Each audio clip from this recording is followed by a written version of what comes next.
ठाणे ही शहरं पाणी संकटाच्या उंबरठ्यावर उभी आहेत. यंदाही या शहरांना धरणांमधील राखीव पाण्याच्या कोट्यातून पुरवठा करावा लागणार आहे. मागील 2 ते 3 वर्षांपासून प्रत्येक वर्षी या शहरांवर पाणीबाणीचं संकट उभं राहतं.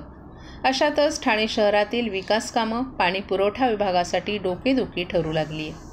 5 वर्षात 670 ठिकाणी जलवाहिन्यांचं नुकसान झालं असून 13 जलवाहिन्या फुटून कोट्यावधी लिटर पाण्याची नासाडी झाली आहे. गळतीचं प्रमाण 30 ते 35% आणि पाणी चोरी 20 ते 25% होत असल्याची माहिती सूत्रांकडून मिळत आहे. त्यामुळे या घटना धरणांमधील पाणीसाठा कमी होण्याला कारणीभूत ठरत आहेत. एका पाणीपुरवठा कर्मचाऱ्यानं सांगितलं की डोंगराळ भाग आणि इतर ठिकाणांच्या अनेक झोपडपट्ट्यांमध्ये अनधिकृतरित्या नळ जोडणी केली जाते. कर्मचारी आणि अधिकाऱ्यांना दमदाटी केली जाते. या नगरसेवक पदांसाठी इच्छुक असलेल्या तेथील काही समाजसेवकांचा देखील यामध्ये समावेश आहे. त्यातच शहरात सुरू असलेल्या विविध बांधकामांच्या ठिकाणी देखील अशा प्रकारची पाणीचोरी होत असल्याचं कर्मचाऱ्यानं सांगितलं.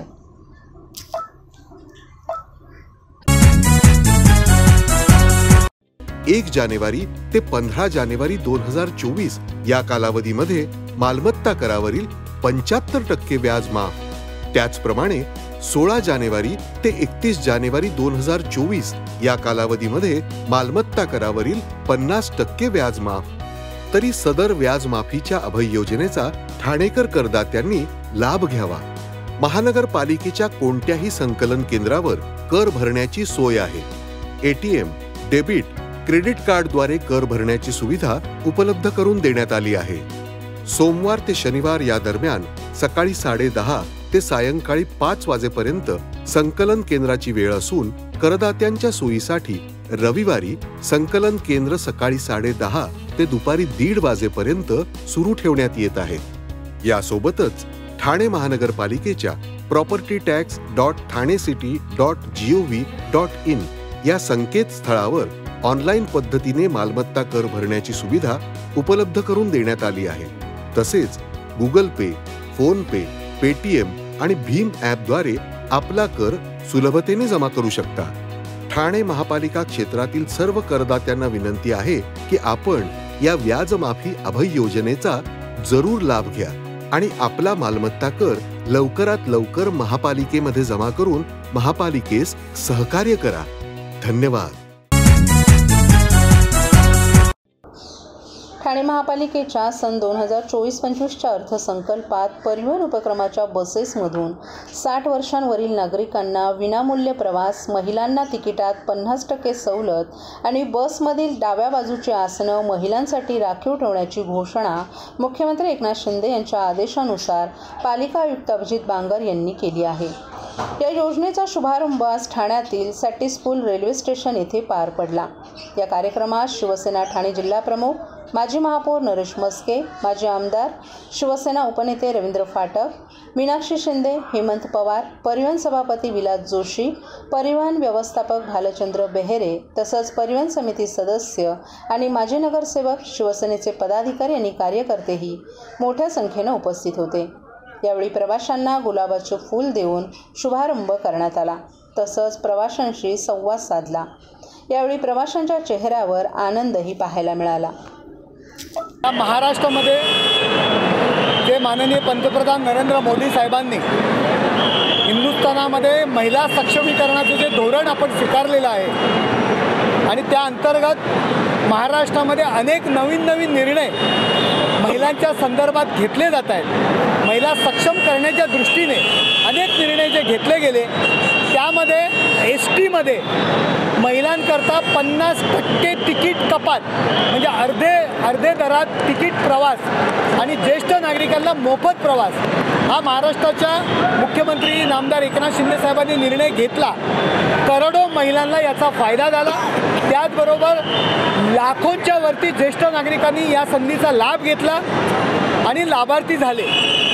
आज आम्हाला आनंद होत आहे की शासनाने निर्णय घेतला, परंतु मुख्यमंत्र्यांचं हे ठाणं आहे, बदलतं ठाणं आहे।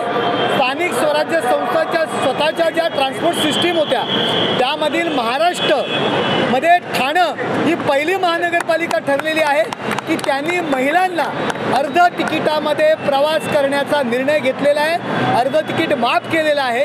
या अर्थसंकल्पामध्ये तशी आम्ही तरतूद केली।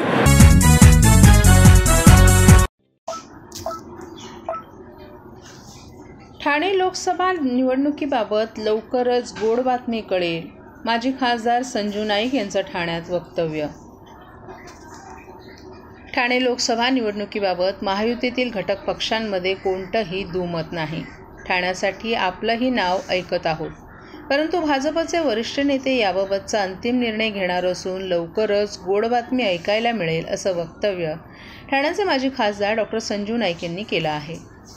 कर्तृत्ववान महिलांचा गुणगौरव करण्यासाठी डॉक्टर राजेश मडवी फाउंडेशन आणि समर्थ भारत व्यासपीठ यांच्या वतीनं छत्रपती शिवाजी महाराज मैदान येथे आयोजित केलेल्या ती महोत्सवाला काल डॉक्टर संजू नाईक यांनी भेट दिली। त्यावेळी त्यांनी माध्यमांशी संवाद साधला। यावेळी संजू नाईक यांनी ठाणे लोकसभा मतदारसंघाबाबत सुरू असलेल्या वावड्यांबाबत वादग्रस्त विधानं टाळून लवकरच सर्वांना गोड बातमी ऐकायला मिळेल असं सांगितलं। 17 मार्चपर्यंत असलेल्या या ती महोत्सवात भरवण्यात आलेल्या टाकाऊपासून टिकाऊ वस्तूंच्या प्रदर्शनाला डॉक्टर संजू नाईक यांनी भेट देऊन आनंद व्यक्त केला। ठाण्यातील वेगवेगळ्या शाळांमधील स्मार्ट विद्यार्थ्यांची कल्पकता पाहून आपण भारावून गेल्याचंही त्यांनी सांगितलं। अशा प्रकारचे कार्यक्रम विद्यार्थ्यांच्या बुद्धीला चालना मिळवून देऊन प्रेरणा मिळते। या ती महोत्सवात विद्यार्थी गटासह 17 ते 35 आणि 35 पुढील वयोगटातील महिलांनी साकारलेल्या विविध प्रकल्पांची स्तुती माजी खासदार संजू नाईक यांनी केली।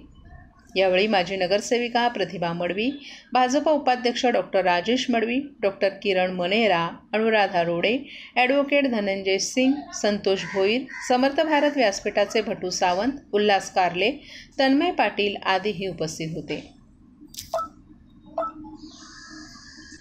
सर्व लोकांना टाकाऊपासून टिकाऊ अशा संकल्पनेतून या ठिकाणी एक चांगला हा कार्यक्रम त्यांनी लावलेला आहे। मला आनंद आहे की 10 वर्षापूर्वी आमचे भटू सावंत जे आहेत या ठिकाणी 10 वर्षापूर्वी या महोत्सवाचं उद्घाटन करण्याचं भाग्य मला मिळालं आणि आज डॉक्टर साहेबांचं निमंत्रण मिळालं की यायला पाहिजे आणि त्यांनी सांगितल्या पद्धतीनं आम्ही इथे आल्यानंतर आम्हाला जे बघायला मिळालं खूप आनंद झाला की या ठिकाणी होतकरू आणि आत्ताच्या 21व्या शतकाच्या युगातले जे विद्यार्थी आहेत ज्यांना आपण फार स्मार्ट विद्यार्थी म्हणतो ते विद्यार्थी या ठिकाणी बघायला मिळाले। वेगवेगळ्या शाळांचे विद्यार्थी कल्पकतेनं बऱ्याच गोष्टी त्यांनी मांडलेल्या आहेत आणि खरोखरच मी भारावून गेलेलो आहे ते बघून की असं सुद्धा विद्यार्थी विचार करू शकतात आणि हे आत्ताच्या आधुनिक युगातले ठाण्यातले विद्यार्थी आहेत, याचा आम्हाला आनंद आहे। मला प्रतिभाताईंना पण धन्यवाद करायचा आहे की त्यांनी सुद्धा या ठिकाणी ह्या गोष्टींचा पुढाकार घेतलेला आहे आणि म्हणून मला वाटतं भविष्यामध्ये अशा प्रकारचे कार्यक्रम ही विद्यार्थ्यांच्या बुद्धीला चालना देणारे आहेत आणि म्हणून असं काहीतरी नवीन गोष्टी घडत राहतात आणि म्हणून ठाणेकर हा नेहमी 1 नंबरवर राहत असतो। हे याचं खरं कारण जर बघायला मिळालं तर आज हे आहे की अशा कार्यक्रमातून विद्यार्थ्यांना प्रेरणा मिळत असते आणि विद्यार्थी पुढे जातात। डॉक्टर राजेश मडवी फाउंडेशन आणि समर्थ भारत यांच्या सर्व उपक्रमांना आम्ही शुभेच्छा व्यक्त करतो आणि असेच उपक्रम होत राहत आमच्या त्यांना सदिच्छा। बचत TJSB सौर शक्ती कर्ज गो ग्रीन, करा वीज बिलावर बचत। आकर्षक व्याजदर, 84 महिने परतफेड कालावधी, 80% लोन, व्यावसायिक आणि उद्योजकांकरता सुद्धा। अधिक माहितीसाठी तुमच्या जवळच्या शाखेला भेट द्या किंवा संपर्क साधा 1800-223-466 आणि 1800-266-3466।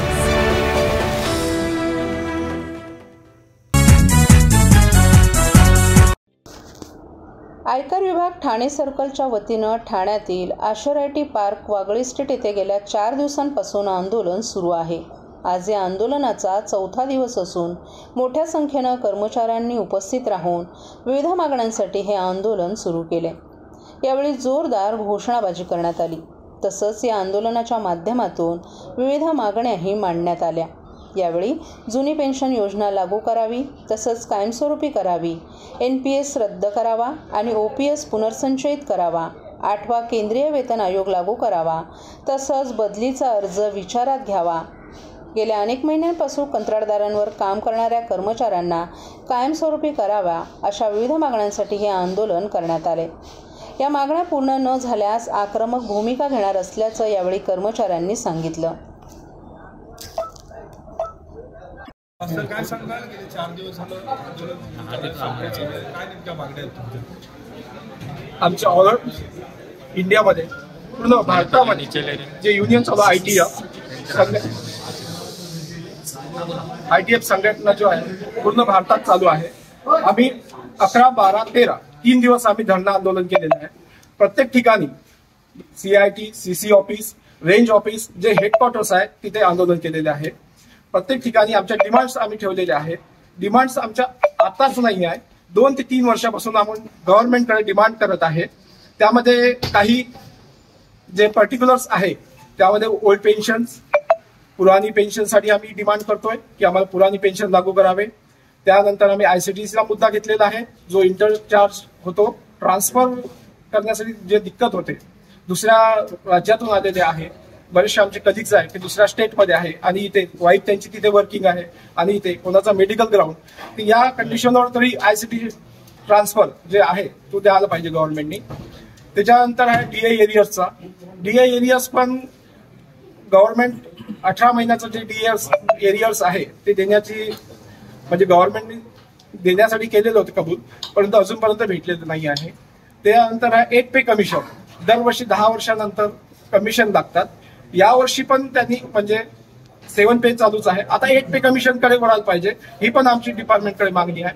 डेली वेजरचा एक मुद्दा आहे आमच्याकडे, म्हणजे डेली बेसिसवर जे काम करतात आज डिपार्टमेंटमध्ये 10 ते 15 वर्षापासून, त्याच्या वर्षापासून ते काम 15 वर्ष, कोणाला 20 वर्ष झालेले आहे, असे ज्यांनी पूर्ण आपलं आयुष्य डिपार्टमेंटला झुकून दिलेलं आहे, 20-20 वर्ष सर्व्हिस झालेलं आहे. आज त्यांना कुठे जॉब मिळेल का? नाही. पण त्यांना परमनंट करण्याची ही पण आमची एक रिक्वेस्ट आहे. अशा प्रकारे ह्या सगळ्या आमच्या मागण्या आहेत.